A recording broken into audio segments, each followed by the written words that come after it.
சிட்டுவோட உடம்புல ஒரு மந்திர இறகு இருந்திருக்கு. அந்த இறகு யார் மேலே பட்டாலும் அவங்களுக்கு உடம்பு சரியில்லாமல் இருந்தால் கூட சுகம் கிடச்சிருமா. ஆனால் தனக்கு இப்படி ஒரு சக்தி இருக்கிறதே சிட்டுக்கு தெரியாமல் இருந்திருக்கு. ஒரு நாள் காகம் ஒன்றுக்கு ரொம்ப உடம்பு சரியில்லாமல் இருந்திருக்கு. சிட்டுவும் காகத்தை பார்க்க வீட்டுக்கு போயிருக்கு. அந்த டைம் எதிர்பாராத விதமாக சிட்டுவோட மந்திர இறகு காகத்து மேலே பட்டுடுச்சு. அந்த நிமிஷமே காகத்துக்கு உடல் சுகம் கிடச்சிருச்சு. காகமும் தனக்கு நல்லாயிட்டதை உணர்ந்திருக்கு. ஆனால் அதுக்கப்புறம் தான் அதை யோசித்து பார்த்துருக்கு. நம்ம இவ்வளோ நாள் மருந்து சாப்பிட்ருக்கோம், அப்போ கூட நம்மளுக்கு இது சுகமாகவே இல்லை. இப்போ மட்டும் எப்படி இது நடந்துச்சு? சிட்டு வந்துட்டு போனதுக்கப்புறம் தான் ஏதோ ஒன்று நடந்திருக்கு. ஆனால் என்னன்னு தான் புரியல.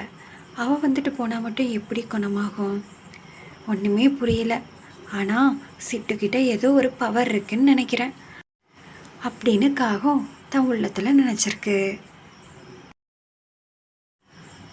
ஒரு நாள் காகம் சிட்டுக்கிட்ட, இங்கே பாரு சிட்டு, நானும் எல்லா மருந்தும் சாப்பிட்டு பார்த்தேன், ஆனால் எனக்கு குணமாகவே இல்லை.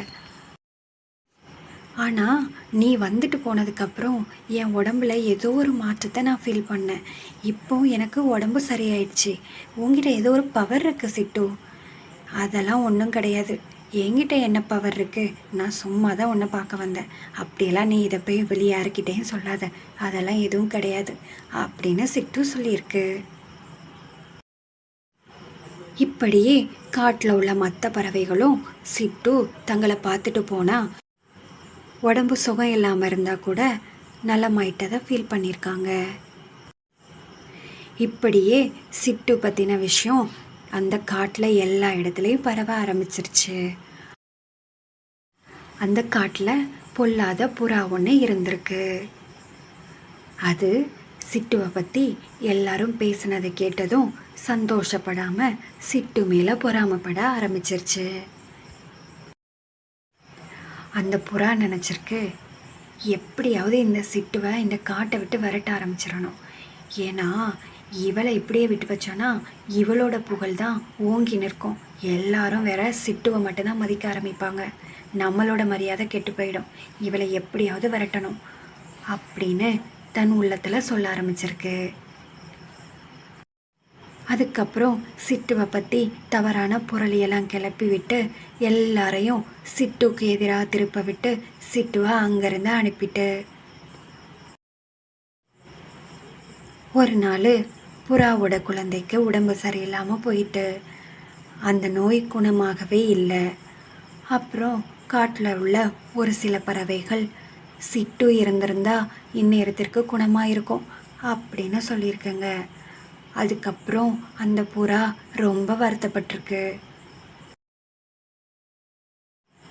அதுக்கப்புறம் சிட்டுவை தேடி கண்டுபிடிச்சி, இங்கே பாரு சிட்டு, நான் தான் உன் பெயரெல்லாம் கெடுத்து எல்லாரையும் உனக்கு எதிராக திருப்பி விட்டு இங்கேருந்து விரட்டிட்டேன்.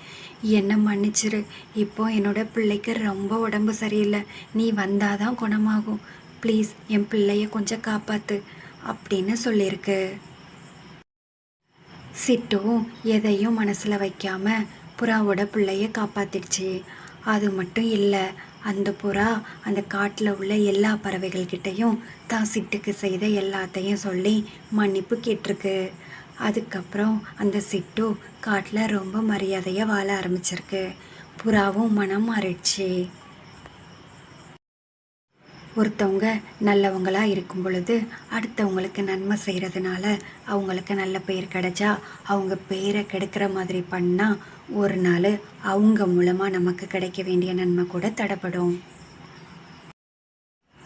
இந்த கதை உங்களுக்கு பிடிச்சிருக்குன்னு நினைக்கிறேன். பிடிச்சிருந்தால் லைக் பண்ணுங்கள், சப்ஸ்கிரைப் பண்ணுங்கள். வேறொரு கதையோடு உங்களை பார்க்க வரேன். பாய்.